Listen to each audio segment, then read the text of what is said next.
प्रभु यीशु मसीह के पवित्र नाम से आप सभी को जय मसीह की। मैं आशा करता हूँ कि आप सब अच्छे होंगे। आज मैं एक और अनोखे विषय लेकर आपके पास आया हूँ। वो जक्कई के बारे में है। ये हमारे लिए बहुत परिचित घटना है जो लूका उसका 19वां अध्याय 1 से 10 में हम देखते हैं। इस भाग में हम अनेक शिक्षाओं को देखते हैं। जैसे वो एक नाटा व्यक्ति था, वो यीशु को देखने के लिए पेड़ पर चढ़ गया। यीशु मसीह उनके घर गए। लोग यीशु के बारे में गलत बातें करने लगे। फिर जक्कई पश्चाताप करके अपने सब संपत्ति गरीबों में बांट दिए और जिससे ज़्यादा लिए थे उनको भी लौटा दिए। फिर यीशु मसीह के द्वारा उद्धार प्राप्त किए। ऐसे अनेक बातें हम इस भाग में देखते हैं, परंतु ऐसे दो बातें हैं जिन्हें हम ध्यान नहीं दिए हैं या अक्सर ध्यान नहीं देते हैं। वो जक्कई का बहुत बड़ा गुण था जो उसे सच्ची पश्चाताप और सच्ची उद्धार की रास्ते पर जाने के लिए सहायता किया। ये दो शिक्षा हमारे लिए भी बहुत ज़रूरी है। पहला शिक्षा, यीशु के बारे में जानना काफ़ी नहीं है, उसको देखना भी पड़ेगा।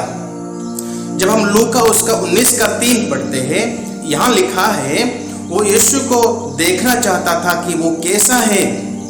ये शब्दों को आप देखिए, इससे हमें पता चलता है कि जक्कई यीशु के बारे में जानता था, बस वो उसे देखना चाहता था। उदाहरण के लिए हमें घर के बारे में बहुत सुने हैं, तो हम कहते हैं कि वो घर कौन सा है। वैसे ही जक्कई पूछ रहा है कि यीशु कौन सा है। वो यीशु के बारे में सुना था और जानता था, परंतु उसको लगा यीशु के बारे में सुनना या जानना काफ़ी नहीं है, उसको देखना भी जरूरी है। क्या आप भी सिर्फ यीशु के बारे में जानकर संतुष्ट है? जक्कई के जैसा उसे देखने की भी इच्छा रखना चाहिए। अब आप पूछेंगे, हम कैसे यीशु को देखेंगे? जक्कई के समय पर यीशु शरीर में था, इसलिए जक्कई उसे देखने के लिए इच्छा रखा। पर अब ये कैसे संभव है? हम कैसे यीशु को देख सकते हैं? आप यीशु को अपने अंदर देख सकते हैं। 2 कोरिन्थियों उसका 13:5 कहता है, क्या तुम अपने विषय में यह नहीं जानते कि यीशु मसीह तुम में है?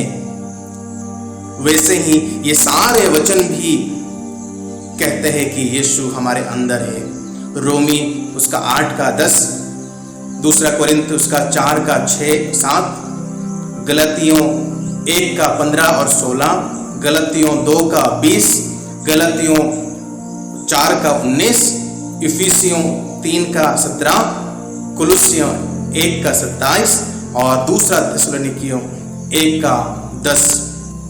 हमें अपने अंदर यीशु को पहचानने की आवश्यकता है। और हम कैसे यीशु को हमारे अंदर पहचानेंगे? यीशु तो दिखता नहीं है।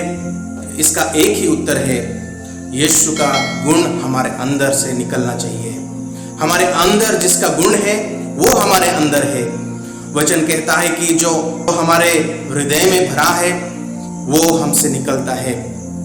हमारे अंदर से क्या निकलता है? अच्छा गुण या बुरा गुण? इससे हम यीशु को हमारे अंदर पहचान सकेंगे। अगर आप जक्कई के जैसा यीशु को देखना चाहते हैं तो अपने अंदर देखिए। जक्कई यीशु को देखा तो उसे सच्ची उद्धार मिला। वैसे ही अगर हम यीशु को देखेंगे तो हमें भी सच्ची उद्धार मिलेगा जो हमेशा हमारे साथ रहेगा। तो ये जक्कई का पहला विशेष गुण जो मैं इस भाग से बताना चाहता था। दूसरा शिक्षा, यीशु के आगे जाना। हम हमेशा सुनते हैं कि यीशु के पीछे पीछे जाना है, पर आज हमारा प्रभु हमें उससे आगे जाने के लिए भी कह रहा है। जक्कई यीशु के आगे जाकर गुलर के पेड़ पर चढ़ गया। जक्कई को क्यों आगे जाना पड़ा? क्योंकि वो नाटा था। उसका छोटा शरीर उसके लिए बाधा बन गया था। उसका खुद का शरीर उसके लिए बाधा बन गया था। और उसे पता चल गया कि अगर वो यीशु के आगे नहीं जाएगा तो वो उसे कभी नहीं देख पाएगा। अगर कोई दूसरे लोग आपके लिए बाधा बन जाएंगे तो आप यीशु के पीछे जाने से भी काम बन जाएगा, परंतु अगर आपका अपना शरीर या अपना परिवार या अपने दोस्त आपके लिए बाधा बन जाएंगे तो आपको दौड़कर यीशु के आगे जाना पड़ेगा। तब आप जक्कई के जैसा अपने मकसद में कामयाब हो सकेंगे। आप सोच सकते हैं कि क्या यीशु के आगे जाना सही है या गलत है? ये बिल्कुल गलत नहीं है। भजन संहिता 139 का 5 कहता है कि परमेश्वर हमारे आगे है और पीछे भी है। जब वो हमारे पीछे है तो हम उनके आगे होते हैं। फिर मत्ती 28 का 19 में यीशु कहता है जाओ। इसका अर्थ वो हमें आगे भेज रहा है, इसलिए यीशु के आगे जाना गलत नहीं है। अब आप पूछेंगे कि यीशु के आगे जाने का अर्थ क्या है?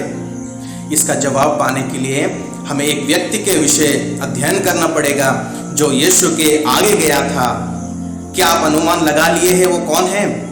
जी हाँ, वो है यूहन्ना बपतिस्मा देने वाला। उसके जीवन से हम एक मुख्य बात को देखते हैं। वो यीशु के आगे जाकर उसके लिए रास्ता बनाया। अगर हम ये काम करेंगे तो हम कह सकेंगे कि हम यीशु के आगे गए हैं। यीशु के लिए रास्ता बनाना, हम जानते हैं कि यूहन्ना अपने सेवकाई यीशु के उद्देश्य से आरंभ किए थे। यूहन्ना यीशु के लिए कैसे रास्ता बनाया हम सब जानते हैं। मैं उसे दोहराना नहीं चाहता हूं, परंतु हमें ये सीखना है कि आज हम कैसे यीशु के लिए रास्ता बना सकते हैं। हम अपनी कार्यों से यीशु के लिए रास्ता बना सकते हैं। उदाहरण के लिए मेरे सामने कुछ अन्य जाति के लोग हैं। अगर मैं उनके सामने अच्छा गुण दिखाऊंगा तो वो मेरे प्रभु को ग्रहण करेंगे। ये यीशु के लिए रास्ता बनाना है। अगर मैं उनके सामने बुरा गुण दिखाऊंगा तो वो मेरे यीशु को कभी ग्रहण नहीं करेंगे, और ये यीशु का रास्ता बंद करना है। इसका अर्थ मेरे कार्य यीशु के लिए रास्ता बना सकता है और मेरे कार्य यीशु का रास्ता बंद कर सकता है, परंतु हमें यीशु के लिए रास्ता बनाना आवश्यक है। उसके लिए हमें अपने अंदर यीशु का गुण अपनाना होगा। तो आज के संदेश में हम जक्कई के जीवन से ये दो बात सीखे। यीशु के बारे में जानना काफ़ी नहीं है, उसको देखना भी पड़ेगा, और दूसरा हमें यीशु के आगे जाना है। तो आइए इस संदेश को याद रखें और सच्ची उद्धार को अपने जीवन में अपनाएं। प्रभु आप सभी को आशीष दे। जय मसीह की।